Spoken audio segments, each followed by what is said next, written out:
Hello guys, once again most welcome to my YouTube channel golden tutorial. Friends, आज का जो हमारा ये वीडियो है सेमीकंडक्टर का पार्ट 2 होगा। ऑलराइट, और इस वीडियो में हम एनर्जी बैंड के बारे में डिटेल्स में पढ़ेंगे। ऑलराइट फ्रेंड्स, आपने 12th क्लास में एनर्जी बैंड के बारे में पढ़ा होगा। ऑलराइट, लेकिन हम यहाँ पे थियोरेटिकल वे में नहीं पढ़ेंगे, और बिकॉज हमें कम्पिटिटिव एग्जाम के पॉइंट ऑफ व्यू से पढ़ना है, तो दैट मीन्स हमें थोड़ा स्मार्ट वे में पढ़ना है। Alright, so without wasting time let's start it. तो फ्रेंड्स, सबसे पहले हम समझते हैं एनर्जी बैंड क्या होता है। तो एनर्जी बैंड हमें लिख के मैंने नोविंगली एक्सप्लेन नहीं किया है, वैसे आपको ओरल एक्सप्लेन कर देते हैं कि जैसे कि हम लोग जानते हैं जितने भी एटम होते हैं उनका एक न्यूक्लियस होता है। राइट, जितने भी हमारे एटम होते हैं उनका क्या होता है, एक न्यूक्लियस होता है। और उन न्यूक्लियस के थोड़ा सा चलिए फिर भी एक्सप्लेन कर देते हैं कि जितने भी एनर्जी बैंड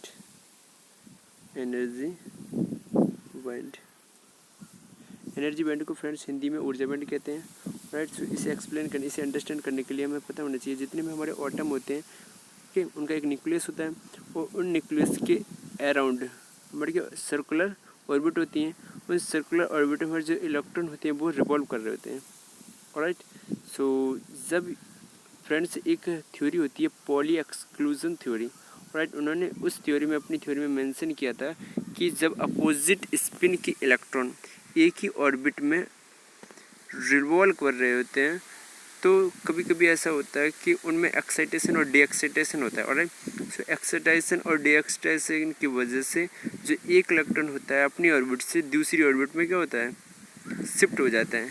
ऑलराइट, जब एक इलेक्ट्रॉन दूसरी ऑर्बिट में शिफ्ट होता है तो उस दौरान ऑटोमेटिकली डिफरेंट टाइप की एनर्जी लेवल क्रिएट हो जाती है। राइट, तो जो डिफरेंट टाइप की एनर्जी लेवल क्रिएट होती है उन्हें हम कहते हैं एनर्जी बैंड।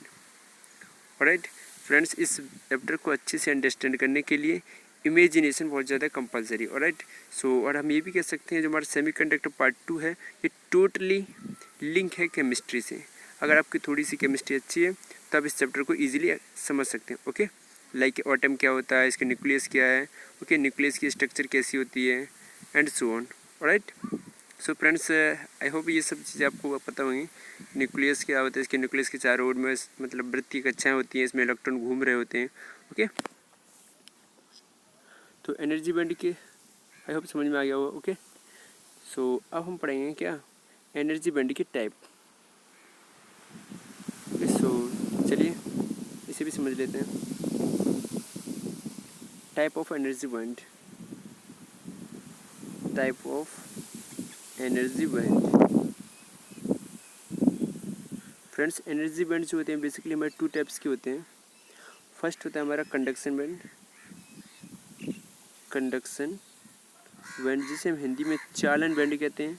और सेकंड होता है हमारा बैलेंस बैंड, जिसे हम हिंदी में संयोजी बैंड कहते हैं। राइट फ्रेंड्स, सो चालन बैंड को इन शॉर्ट सीबी कहा जाता है। ओके, और हमारा जो बैलेंस बैंड होता है इसे इन शॉर्ट बीबी कहा जाता है, that means balance band. Right, छोटे का स्ट्रेन शॉर्ट। नाउ इसके बाद हम फ्रेंड्स पढ़ेंगे क्या, forbidden energy gap. Right, forbidden energy gap, चलिए इसे भी समझ लेते हैं। Forbidden energy gap, forbidden energy gap,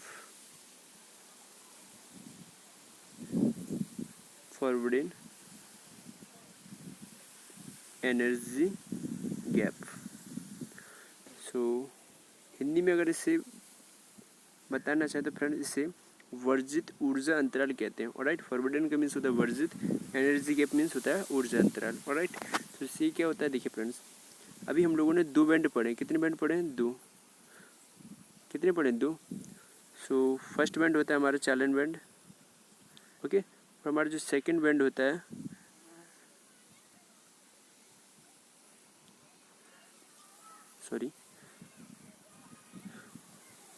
so first band जो होता है हमारा वो होता है चालन बैंड। ओके, और जो हमारा सेकंड बैंड होता है वो होता है फ्रेंड्स, इसे हम कंडक्शन बैंड सीबी कहते हैं, और इसे हम बैलेंस बैंड बीबी कहते हैं। फ्रेंड्स, यहाँ अब आप देख पा रहे होंगे कि जो यहाँ पे जो गैप है, ओके, ये जो गैप दिखाई दे रहा है CB और BB के बीच में, यानी कि कंडक्शन बैंड और बैलेंस बैंड के बीच में, राइट। तो कंडक्शन बैंड और बैलेंस बैंड के बीच में जो गैप हमें दिखाई दे रहा है that is called forbidden energy gap. अगर इसे हम डिफाइन करना चाहें तो कैसे डिफाइन करेंगे, यानी कि जो हमारे चालन बैंड होते हैं और संयोजी बैंड होते हैं उनके बीच के अंतराल को हम वर्जित ऊर्जा अंतराल कहते हैं। अगर हम इंग्लिश में डिफाइन करना चाहें तो कैसे करेंगे, the gap between conduction band and balance band is known as forwarding energy gap, alright. So hope so you understand it well friends. अगर इसे हमें समझना है तो डायग्राम से बहुत ही आसानी से समझ सकते हैं और डेफिनेशन खुद से भी बना सकते हैं, alright. So take a screenshot. Okay, now friends forwarding energy gap के जो हमारी फॉरवर्डिंग एनर्जी गैप होती है इसे बेसिकली हम ई सफिक्स जी से प्रदर्शित करते हैं। किससे प्रदर्शित करते हैं, ई सफिक्स जी से। ओके, तो ई सफिक्स जी की जो वैल्यू होती है कंडक्टर के लिए अलग होती है, इंसुलेटर के लिए अलग होती है, राइट, और सेमीकंडक्टर के लिए अलग होती है। तो चलिए इसे भी समझ लेते हैं। For conductor, for conductor, for insulator, for insulator friends में शॉर्ट में लिख दे रहा हूँ, right, for semiconductor, for semiconductor. Okay, जो कंडक्टर के लिए हमारा जो वर्जित ऊर्जा अंतराल का जो मान होता है फ्रेंड्स वो क्या होता है, चलिए ब्रश चेंज कर लेते हैं। इसका जो वैल्यू होता है वो होता है हमारा वर्जित ऊर्जा अंतराल E suffix G is approximately equal to 0.07 electron volt. Okay, यानी कि चालक पदार्थों के लिए वर्जित ऊर्जा अंतराल का मान कितना होता है, 0.07 इलेक्ट्रॉन वोल्ट। ऑलराइट फ्रेंड्स, ये जितने भी क्वेश्चंस बनेंगे वर्जित ऊर्जा वो MCQ में बनेंगे, ऑलराइट। सो अगर हम इंसुलेटर के लिए पूछें दैट मीन्स अचालक के लिए, तो इसके लिए वर्जित ऊर्जा अंतराल ई सफिक्स जी का जो वैल्यू होगा वो ग्रेटर देन 3 इलेक्ट्रॉन वोल्ट होता है, ऑलराइट। और जो हमारे सेमीकंडक्टर होते हैं, सेमीकंडक्टर के लिए वर्जित ऊर्जा अंतराल ई सफिक्स जी यानी कि एनर्जी गैप का जो वैल्यू होता है वो strictly less than 3 electron volt होता है। Okay friends, so take a screenshot. अब यहाँ से क्वेश्चन कैसे बनेंगे, ठीक है। तो सबसे पहले तो हम जानेंगे कि वर्जित ऊर्जा अंतराल होता क्या है, that means forwarding energy gap क्या होता है। जो हमारे जो कंडक्शन बैंड होते हैं और जो वैलेंस बैंड होते हैं उनके बीच में जो गैप होता है that is called forbidden energy gap. Okay, this is represented by E suffix G, यानी कि वर्जित ऊर्जा अंतराल को किससे रिप्रेजेंट करते हैं, ई सफिक्स जी से। तो चालक पदार्थों के लिए ई सफिक्स जी का मान 0.07 इलेक्ट्रॉन वोल्ट होता है। ओके, और हमारे जो अचालक होते हैं यानी कि इंसुलेटर जो होते हैं, जो वर्जित ऊर्जा अंतराल ई सफिक्स जी का मान 3 इलेक्ट्रॉन वोल्ट से बड़ा होता है, दैट मीन ग्रेटर होता है। और जो हमारे सेमीकंडक्टर होते हैं उनके लिए वर्जित ऊर्जा अंतराल ई सफिक्स जी का जो मान होता है वो 3 इलेक्ट्रॉन वोल्ट होता है। ओके फ्रेंड्स, सो यहाँ से क्वेश्चन कैसे बनेंगे, तो क्वेश्चन बनेगा जैसे अचालकों के लिए वर्जित ऊर्जा अंतराल का मान निम्नलिखित में से कौन सा है। ओके, तो 4 ऑप्शन दिए होंगे ई सफिक्स जी, ये 3 तो ये दिए होंगे और चौथा ऑप्शन होगा हमारा क्या, नन ऑफ देम। ओके, सो अगर आपने पढ़ा है ये तो आप आसानी से मेंशन कर पाए। ओके फ्रेंड्स, सो ये सारी वैल्यू फ्रेंड्स एक्सपेरिमेंटेड है। ओके, तो हमें ये सब याद करने पड़ेंगे, alright. So take a screenshot, I hope you understand it well. Now next friends, पहला क्वेश्चन तो यहाँ से बन सकता है कि चालकों के लिए ई सफिक्स जी का मान कितना होता है, चालकों के लिए कितना होता है और सेमीकंडक्टर के लिए कितना होता है। Okay, now friends sometimes graph भी दे देता है। ओके, तो चलिए ग्राफ भी समझ लेते हैं। तो चालकों के लिए एनर्जी गैप का ग्राफ अलग अलग होता है, अचालकों के लिए अलग होता है और अर्धचालकों के लिए अलग होता है, ऑलराइट फ्रेंड्स। अब अगर आपको चालक, अचालक और अर्धचालक नहीं पता है तो आप मेरा जो प्रीवियस वीडियो है, ठीक है, सेमीकंडक्टर पार्ट 1 के नाम से, उसे आप दे सकते हैं। ओके, उसमें मैंने डिटेल्स में मेंशन किया है। तो चलिए ये भी समझ लेते हैं। तो हमारे वर्जित ऊर्जा अंतराल का जो ग्राफ होगा फॉर सेमीकंडक्टर, फॉर कंडक्टर, तो देखिए फ्रेंड्स इसका ग्राफ कैसा होगा। तो इसमें तो 2 बैंड होंगे। ओके, पहला बैंड होगा हमारा CB और जो हमारा सेकंड बैंड होगा वो होगा BB। ओके, दैट मीन्स जो हमारा पहला ये वाला जो ग्राफ होगा ये हमारे चालन बैंड को रिप्रेजेंट करता है। ओके, और ये जो हमारा सेकंड है ये रिप्रेजेंट करता है बैलेंस बैंड को, यानी कि संयोजी बैंड को। और ये वाली लाइन पूरी जो है वो हमारी रिप्रेजेंट करते हैं एनर्जी बैंड को, एनर्जी बैंड जो बाई एक्सिस है। ओके, ये हमारी क्या है, एक्स एक्सिस नीचे वाली। ओके, ना फ्रेंड्स यहाँ पे आप देख पा रहे होंगे जो हमारा जो गैप है ये हमारा कंडक्शन बैंड CB और ये हमारा चालन बैंड बैलेंस बैंड BB। और यहाँ पे जो गैप है इसे हम बोलते हैं वर्जित ऊर्जा अंतराल। ओके, यानी CB और BB के बीच का जो गैप होता है that is called forward in energy gap. तो ये जो ग्राफ है ये बेसिकली चालक पदार्थों के लिए। ओके, तो चालक पदार्थों के लिए जो हमारा E∗G का जो वैल्यू होता है वो ऑलवेज निग्लिजिबल होता है, यानी कि नेगल्ड होता है। ओके, अगर एग्जैक्ट पूछना चाहें बताना चाहें तो 0.07 इलेक्ट्रॉन वोल्ट होता है। ओके, यहाँ पे लिख दे रहे हैं 0.07 इलेक्ट्रॉन वोल्ट। ओके, ये वैल्यू होती है हमारी किसकी, वर्जित ऊर्जा अंतराल की फॉर कंडक्टर। ओके, नाउ अब हम पढ़ेंगे for insulator. Alright, so well friends मैंने अपने PDF में भी बना रखा है। ओके, लेकिन फिर भी एक्सप्लेन कर देते हैं। फॉर इंसुलेटर,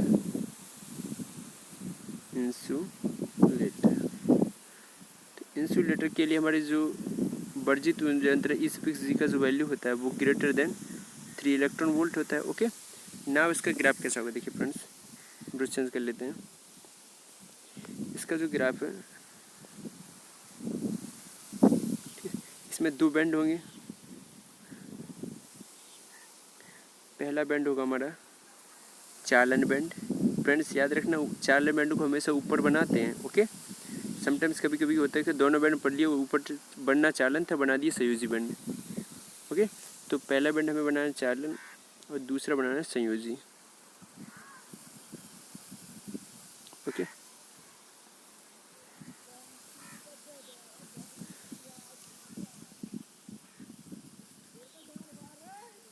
ओके, तो चालन बैंड को कुछ ऐसे रिप्रेजेंट करते हैं। ओके, और ये हमारा संयोजी बैंड है।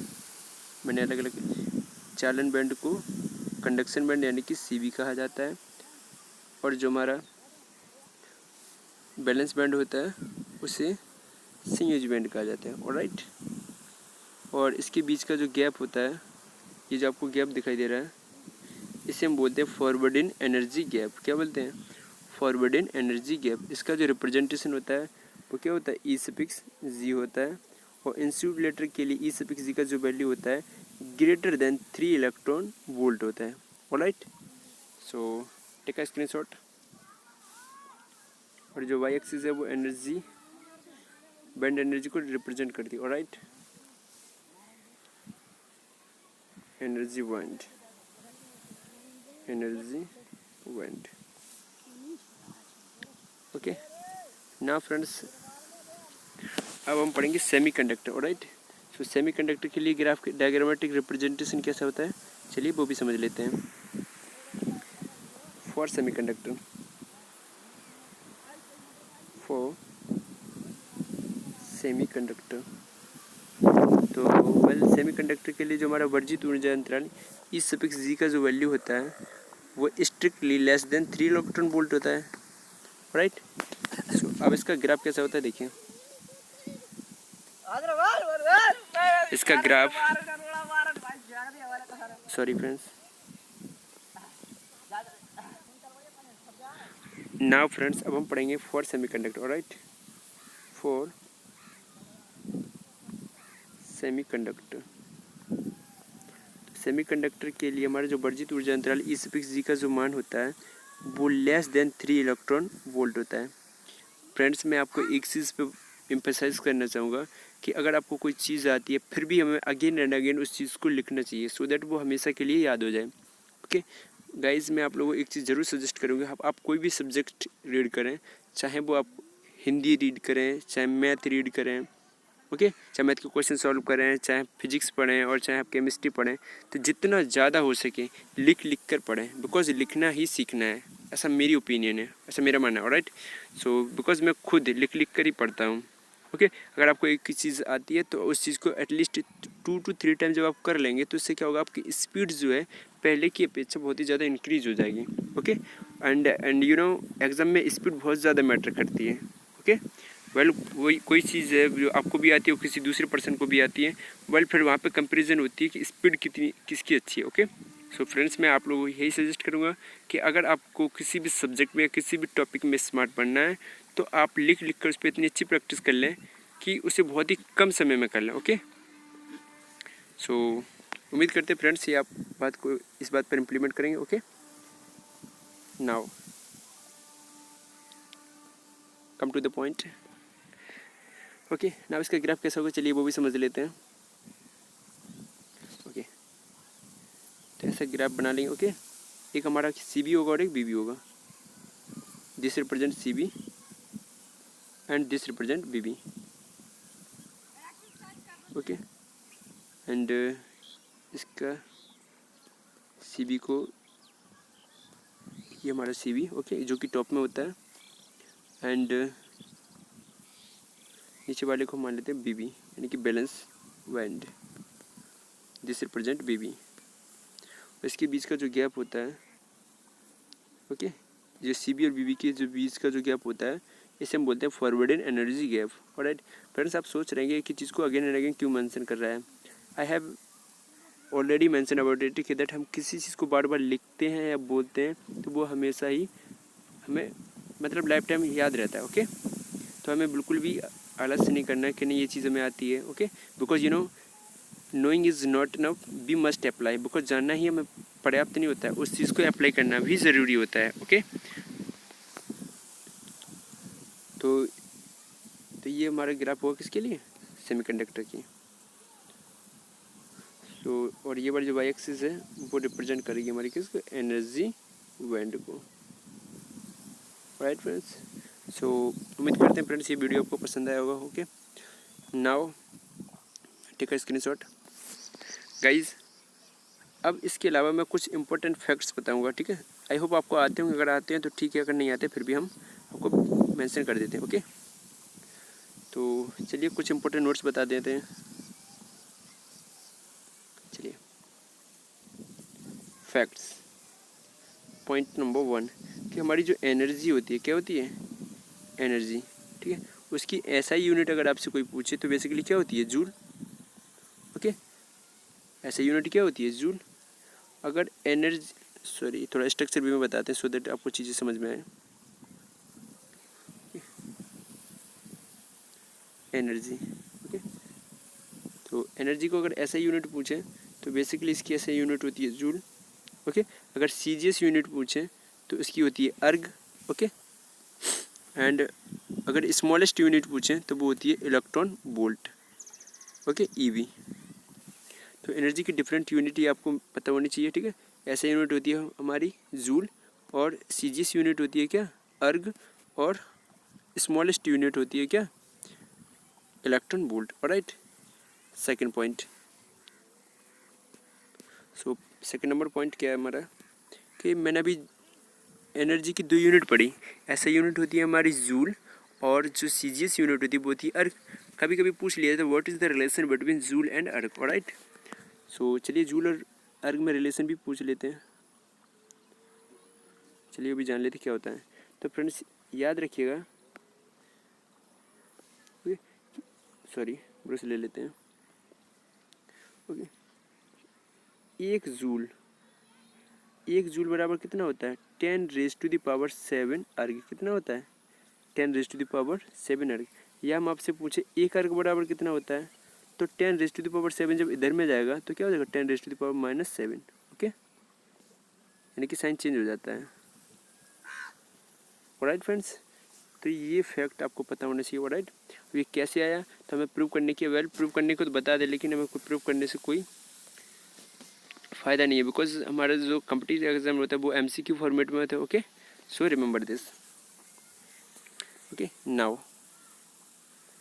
अभी मैंने बताया कि जो हमारी स्मॉलेस्ट यूनिट होती है वो इलेक्ट्रॉन वोल्ट होती है। इलेक्ट्रॉन वोल्ट जो होती है वो किसकी यूनिट है? एनर्जी की। Okay, this is the smallest unit of energy. क्या है ये? हमारी स्मॉलेस्ट यूनिट ऑफ एनर्जी। आप चाहे एनर्जी वो किसी भी फॉर्म में हो। ओके, ये नहीं कि मतलब काइनेटिक एनर्जी की यूनिट अलग होती है। ठीक है, क्या इतना तो समझदार होंगे आप। सो एक इलेक्ट्रॉन वोल्ट का अगर वैल्यू अगर आपसे अगर कोई पूछना चाहे तो इसकी वैल्यू फिक्स होती है फ्रेंड्स, वो होती है 1.6 इंटू 10⁻⁻⁹ जूल। राइट, तो आप देख सकते हैं फ्रेंड्स यहाँ पे 10⁻⁻⁹ लगा है, दैट मीन्स 1/10⁻⁹। ठीक है, 10⁻⁹ जब खोलेंगे और उसका 1.6 में डिवाइड करेंगे तो आप समझ सकते हैं कितना आएगा, 1.0000000। That means always negligible. Okay, नगल यानी कि लगभग शून्य के बराबर वैल्यू प्राप्त होगी। ओके, यानी कि शून्य से भी बहुत ज़्यादा छोटे हो गए, इसलिए ठीक है, this is the smallest unit of energy. Okay, I hope आपको पता होगा, नहीं पता है तो फिर भी स्क्रीनशॉट ले लें। ओके, ये सब कभी कभी होता है कि MCQ में पूछ लिया था, what is the value of 1 electron volt. Alright, so take a screenshot. Okay, so friends आज की इस वीडियो में इतना ही। उम्मीद करते हैं फ्रेंड्स आपको ये वीडियो समझ आया हो। ओके, अगर आपको समझ आया तो please like, share and subscribe. Okay, thank you so much for watching.